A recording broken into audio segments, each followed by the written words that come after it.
Hi, if you are planning to upgrade your Windows 10 to Windows 11 system, then first you have to check your compatibility by downloading this app. Please see the description section for the mm, download link.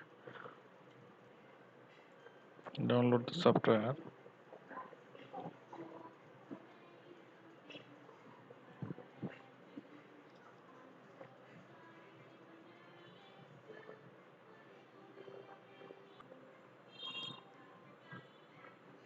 install,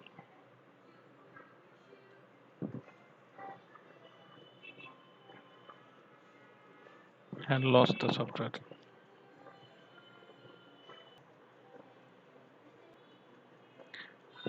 Then click on the check now button for checking your compatibility. Yes, this PC cannot run Windows 10 system. So thank you for watching.